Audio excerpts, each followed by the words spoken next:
Hey internet, it's me. I don't know if you noticed, but all the comics on the wall are like horror themed, like werewolves and vampires and demons and stuff. Isn't that fun? But no, tonight's movie was Human Animals. It is a slasher from 2020, and I like it. It it was good. It was a very unique concept for a slasher. Um, I'll get into the story. There's these two animal activists. They're vegan, they eat tofu, they don't eat animal products, whatever. And they live next door to just a couple who isn't as into the animal activist lifestyle, who have a kid. And the family with the kid, their daughter is scared of the other couple's dog. One day, she's playing outside with her doll, and then her mom distracts her for a minute. When she goes back, her doll is gone. Come to find out, the neighbor's dog came into the yard, took the doll, brought it back to its yard, and was now, chewing on it and tearing it apart. So the girl goes to get her doll, and the dog barks at her, so she picks up a rock to defend herself, and then the dog lunges at her and latches onto her arm and just starts tearing into her.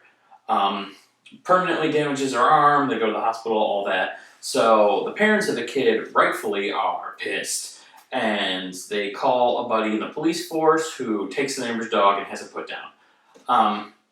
And then it becomes a slasher because the animal activists are actually like those psycho animal terrorist nut jobs, and they decide to basically they're going to kidnap the little girl and murder her in front of the parents because they feel like their child was taken away with the dog.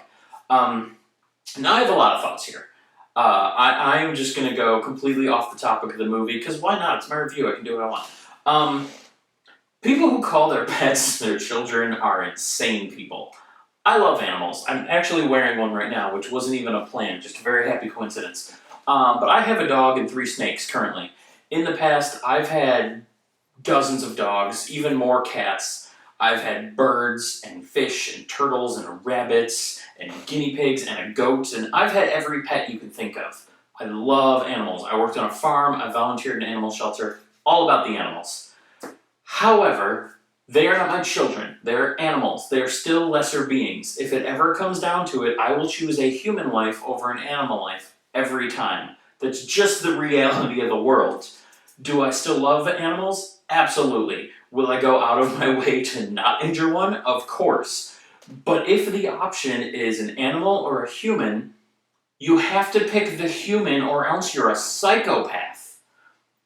So, the bad guys in this movie, very clearly the bad guys. Like, I don't think the message of the movie was, give the animal terrorists some grace, animals are people too, etc., blah, blah, blah. But I just want to put out there that those people are nuts. Also, another side note, because we're down this rabbit hole, so let's just tangent it up. When they break into the house to, try to kidnap the child and terrorize the family and all that, they're wearing leather dog masks. And that reminded me, not too long ago, in a city near me, there was an oddity expo where they sold, just weird, eccentric kind of stuff. Lots of like gothy stuff and macabre stuff and just weird shit. And there was a stall there that had handmade goods, mostly like carved wood. They had some stuff crafted out of like leather. I think they had some like chiseled marble, just different stuff, little like totems and knickknacks, and it was cool. But one of the things they had was a leather Cthulhu mask. Well, they did, but no. They had a leather Anubis mask. That was the one that was important to me. I am a huge fan of Egyptian mythology, so I saw that and immediately I was like drawn to it. I'm like, oh, that's really cool. I love that. It was like the jackal with the ears, and it was really cool. And I said to people with me, I'm like, I would never have a purpose for that. Like, I don't know what one would do with something like that, but that's so cool looking. I kind of want to get that and hang on the wall. And my friends probably knew that I didn't know what I was talking about, so like, yeah, okay. It clicked with me probably 2 days later. Those are for sex. People wear those while they're doing naughty things. So it was really funny in this movie to see these people wearing the leather fetish masks.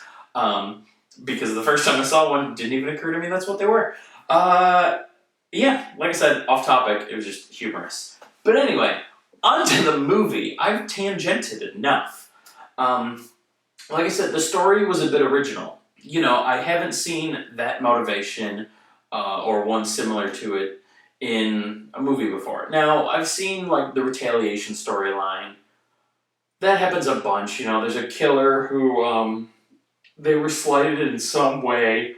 You know, whether like they believe that in Nightmare on Elm Street, perfect example. Um, Freddy thinks it was unfair that he was killed and he shouldn't have been, and so he goes after the children of the people who killed him. Granted, he was a pedophile. He wasn't actually. I can't say that word on YouTube. Gonna have to bleep that. He liked kids a little too much, so when the neighborhood killed him, they were right for doing so. But he saw himself as innocent. Similarly, you know, you have movies like Becky or I Spit in Your Grave, where the person goes through traumatic stuff and decides to get revenge. You know, lots of revenge films. But not quite like this, where they want like a literal eye for an eye. They want, you know, a one for one trade. You took our kid, we're going to take yours. That kind of deal.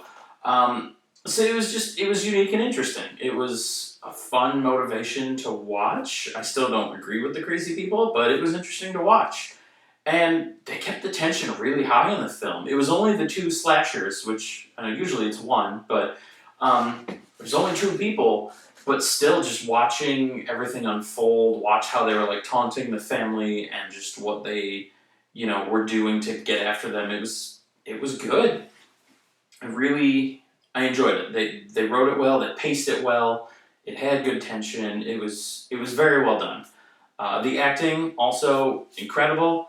I believed all the adults in their roles. The kid, it's a child actor. She was fine. Not amazing, not bad, just fine. But all the adults, incredible. I believed all of them. I really liked watching them. You know, seeing the different dynamics between the families unfold. Like it felt really good. The cinematography was great. You know, all the shots looked really good.